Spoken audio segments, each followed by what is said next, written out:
On the morning of January 15, 1947, Betty Bersinger was walking with her 3-year-old daughter along the sidewalk of South Norton Avenue in Los Angeles. The residential street was quiet, lined with vacant lots and modest homes. As they passed a weed-choked lot near 39th Street, something caught her eye. At first, she thought it was a broken department store mannequin, its pale form lying in 2 sections on the grass. But as she moved closer, the horror became clear. This was not a mannequin. This was a young woman, her body severed at the waist, drained of blood, and posed with terrible precision. Betty grabbed her daughter and ran to a nearby house to call the police. Within minutes, the Los Angeles Police Department would begin investigating what would become one of the most notorious unsolved murders in American history. The victim would soon be identified as Elizabeth Short, a 22-year-old aspiring actress. The newspapers would give her a name that would outlive her own: the Black Dahlia.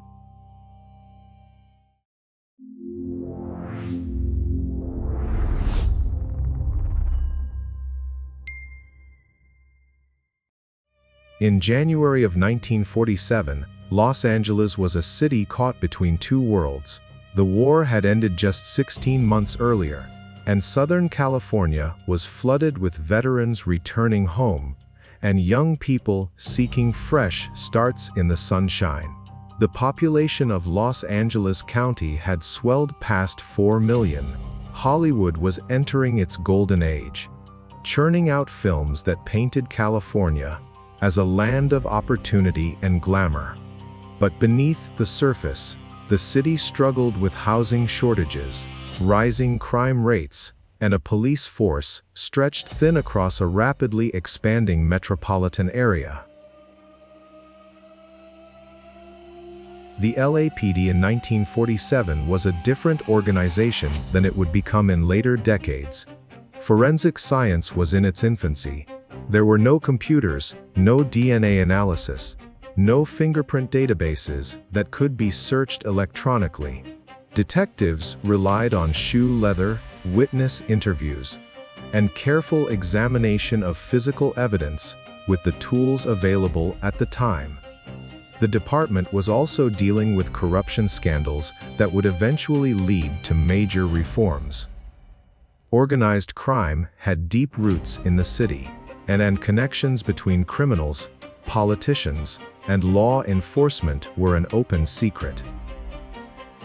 For young women arriving in Los Angeles with dreams of stardom, the city could be unforgiving.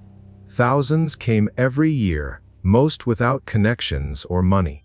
They took jobs as waitresses, clerks, or worse, while making the rounds of casting calls and talent agencies. The vast majority never made it. Some gave up and went home. Others disappeared into the city's underbelly.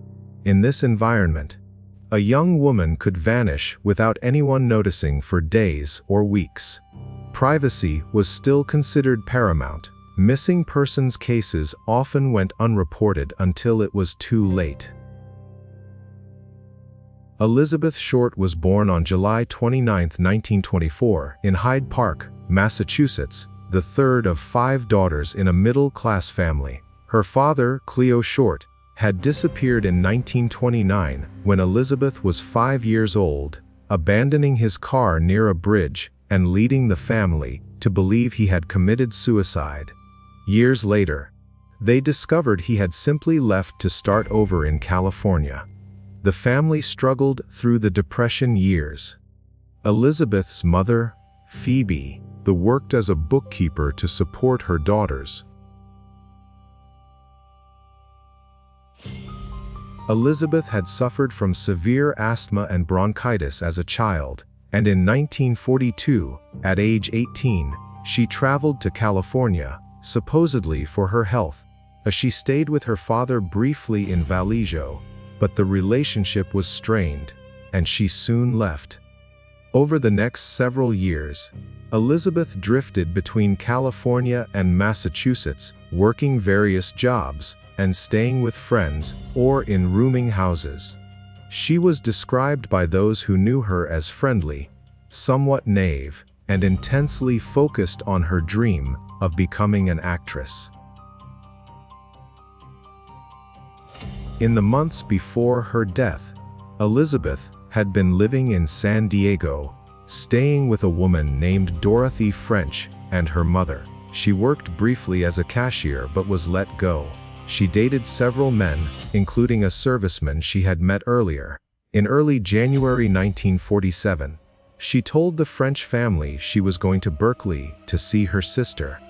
Instead, she went to Los Angeles. Her movements in the days before her death remain partially unclear, but witnesses would later report seeing her at various locations around downtown Los Angeles, including the Biltmore Hotel. January 9, 1947, was the last day anyone reliably saw Elizabeth Short alive. She was spotted in the lobby of the Biltmore Hotel in downtown Los Angeles, apparently waiting to meet someone. She was wearing black pants, a sheer white blouse, red shoes, and a black jacket. Her dark hair was styled carefully, and she carried a black purse. A desk clerk remembered her making a phone call. Another witness saw her leave through a side entrance. After that, she disappeared. 6 days would pass before her body was found. What happened to Elizabeth Short during those 6 missing days remains unknown. The condition of her body when discovered suggested she had been held somewhere, tortured, and killed within a day or two of being found. But no witness came forward to say they had seen her after January 9. No one reported hearing screams or noticing anything suspicious. In a city of 4 million people, a young woman had vanished and been murdered without leaving a trace of where she had been held or who had killed her. Betty Bersinger's call reached the LAPD University Division at 10:35 that Wednesday morning. Officers Perkins and Fitzgerald arrived at the vacant lot within minutes. What they found was unlike any crime scene they had encountered. The body had been surgically severed at the waist and drained of blood. Both sections were laid out carefully, just feet apart, positioned with the arms raised above the head. The body showed extensive bruising and lacerations. The face had been slashed from the corners of the mouth to the ears, creating what investigators would later call a Glasgow smile. There was no blood at the scene. The grass beneath the body was undisturbed, meaning she had been killed elsewhere and dumped here after death. Detectives Harry Hansen and Phoenix Brown were assigned to lead the investigation. They arrived at the scene by late morning and immediately recognized the calculated nature of the crime. The body had been washed clean. The killer had taken time to pose the victim. This was not a crime of passion or a robbery gone wrong. This was deliberate, methodical, and deeply disturbing. The coroner's examination would reveal more horrifying details. Elizabeth Short had been tortured before death. The cause of death was determined to be hemorrhage and shock, due to concussion of the brain and lacerations of the face. The mutilation had occurred after death. Rope marks on her ankles suggested she had been hung upside down. The body showed signs of being carefully washed and scrubbed. Investigators estimated she had been dead for approximately 10 hours before being discovered, meaning she had been killed and dumped under cover of darkness. Fingerprints were taken from the body and sent to the FBI in Washington. Within days, a match came back. The victim was identified as Elizabeth Short. Her fingerprints were on file because she had worked briefly at Camp Cook in California during the war.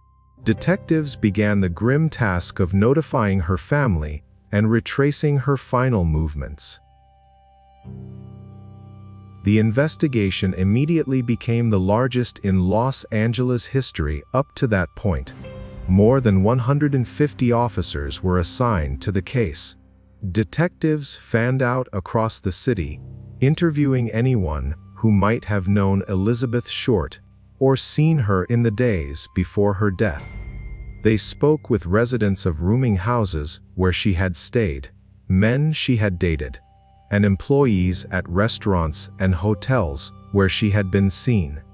They collected hundreds of statements and followed up on thousands of tips. The press seized on the story with unprecedented intensity. The Los Angeles Examiner sent reporters to interview Elizabeth's mother in Massachusetts before police could reach her, breaking the news of her daughter's death by asking for comments about the murder. The newspapers competed for the most sensational headlines and details.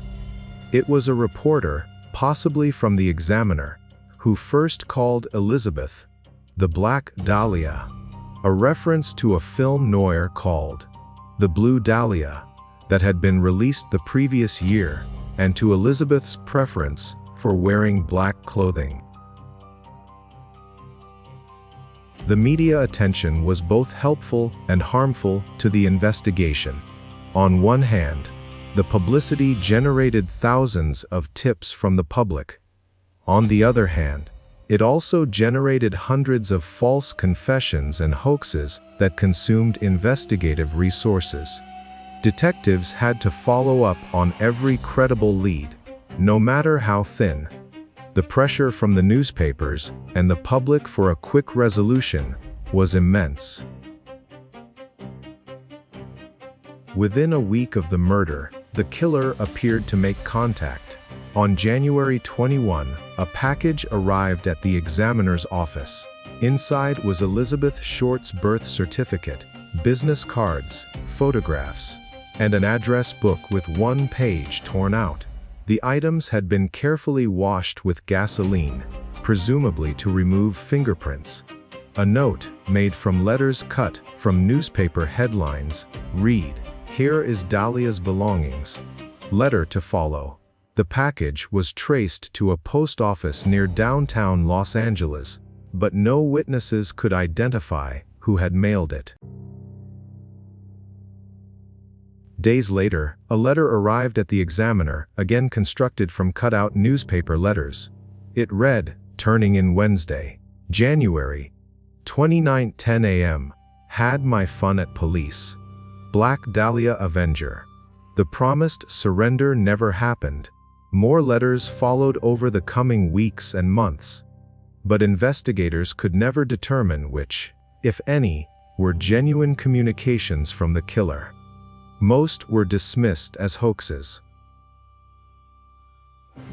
The evidence pointed to someone with surgical knowledge, or at least familiarity with cutting and anatomy.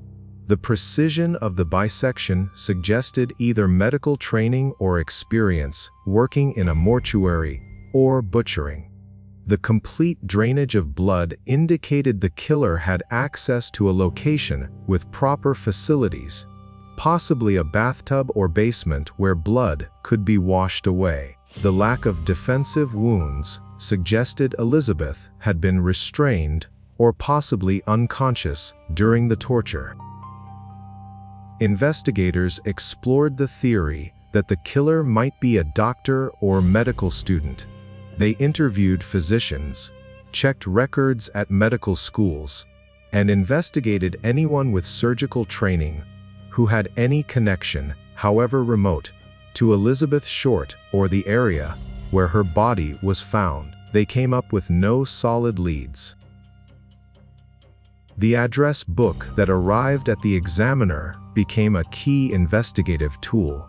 Detectives tracked down everyone listed and interviewed them extensively. Most were men Elizabeth had met casually, many of them servicemen she had encountered during the war years. Several admitted to dating her briefly. The known could be conclusively linked to her death. The missing page from the address book haunted investigators. Who had been on that page? Was it the killer, or just another dead end? Over 75 men and women confessed to killing Elizabeth Short in the weeks and months following the murder. Each confession had to be investigated and ruled out. Some confessors were clearly mentally ill. Others were seeking attention. A few were criminals trying to negotiate better treatment on unrelated charges by offering information about the Dahlia case. The known of the confessions held up under scrutiny. One early suspect was Robert Red Manley, a 25-year-old salesman who had driven Elizabeth from San Diego to Los Angeles on January 9. He admitted to police that he had dropped her off at the Biltmore Hotel that evening and had been the last person he knew of to see her alive. Manley submitted to multiple polygraph examinations and was interrogated extensively. He maintained his innocence throughout. His wife provided an alibi for the days following Elizabeth's disappearance. Eventually, investigators cleared him, though suspicion lingered in some quarters for years. Another figure who drew attention was Mark Hansen, a nightclub owner in Hollywood who owned a house on Carlos Avenue, where Elizabeth had stayed briefly in late 1946. The Hansen knew Elizabeth and had allowed her to stay at his home with other young women. His name appeared in Elizabeth's address book. Detectives questioned him multiple times, but he had alibis and no physical evidence connected him to the crime.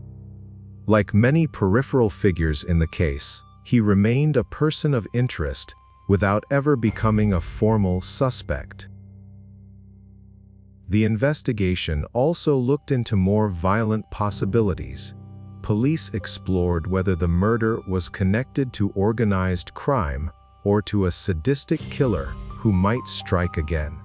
They examined unsolved murders of other young women in Los Angeles to see if there were similarities. They found some cases with certain parallels, but nothing concrete enough to establish a definitive link. Detectives interviewed hundreds of potential witnesses and pursued leads across California and beyond. They checked hotel registers, interviewed taxi drivers, showed Elizabeth's photograph in bars and restaurants throughout Los Angeles. They traced her movements back through San Diego, examining every place she had stayed and everyone she had known. The investigation generated thousands of pages of reports and followed up on over 2,000 leads. Yet no clear suspect emerged. The limitations of 1947 forensic science became painfully apparent. There was no way to extract DNA from evidence. The fingerprints were useful only if there was a suspect to compare them against. Witness testimony was notoriously unreliable, especially days or weeks after the fact. The physical evidence from the body and the vacant lot was carefully preserved, but without modern analytical techniques, much of it told investigators very little. The killer had been careful enough to avoid leaving obvious traces. As weeks turned to months without an arrest, public interest remained high, but the intensive police effort began to wind down. Other cases demanded attention. Detectives continued to follow up on new leads as they came in, but the urgency faded. The newspapers moved on to other stories, though they would periodically return to the Black Dahlia case when a new theory emerged or an anniversary approached. In the years that followed, the Elizabeth Short murder became a fixture of Los Angeles noir mythology. The case file remained open, and detectives would occasionally revisit it when new information surfaced, or when improved forensic techniques offered hope of extracting fresh evidence from preserved materials. Various investigators over the decades developed their own theories and favored suspects, but none resulted in charges. The case generated numerous books, articles, and dramatizations.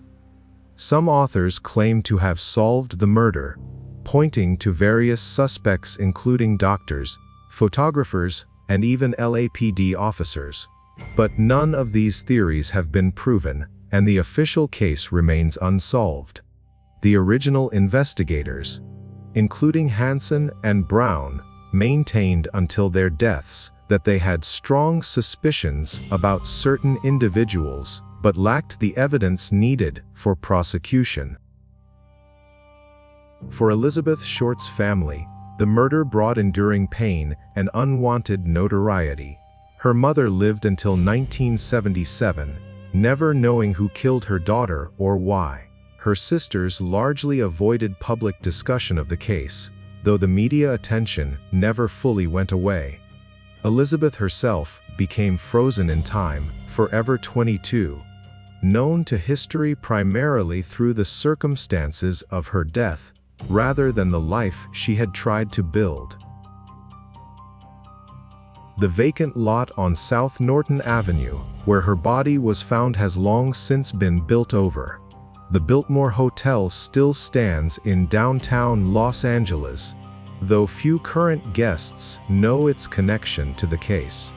The LAPD's case file on Elizabeth Short's murder remains one of the most extensive in the department's history, a testament to the effort invested in trying to bring her killer to justice.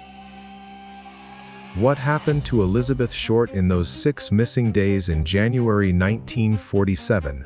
Who killed her and why? Was it someone she knew, or a stranger who spotted her alone and vulnerable? Was she targeted specifically, or was she simply in the wrong place at the wrong time? Did the killer ever strike again, perhaps in another city or state, where the connection was never made? These questions have haunted investigators, amateur detectives, and true crime enthusiasts for more than 7 decades. The Black Dahlia murder remains a ghost story of Los Angeles, a reminder of dreams destroyed and justice denied. It speaks to a darker side of the city's history, one where aspiring starlets could disappear into anonymity, even as their images were projected on screens nationwide. It represents a case where even the largest police investigation of its time, deploying resources and manpower that would be impressive even today, could not overcome the fundamental challenge of tracking a methodical killer in a sprawling city of millions. The passage of time has only deepened the mystery. Potential witnesses are long dead. Physical evidence has degraded. The killer, if still alive, would be over 100 years old, though most investigators believe whoever murdered Elizabeth Short likely died years ago. Their identity and motive taken to the grave. What remains is the unanswered question that has echoed through 3/4 of a century. Who killed Elizabeth Short, and why did they get away with it?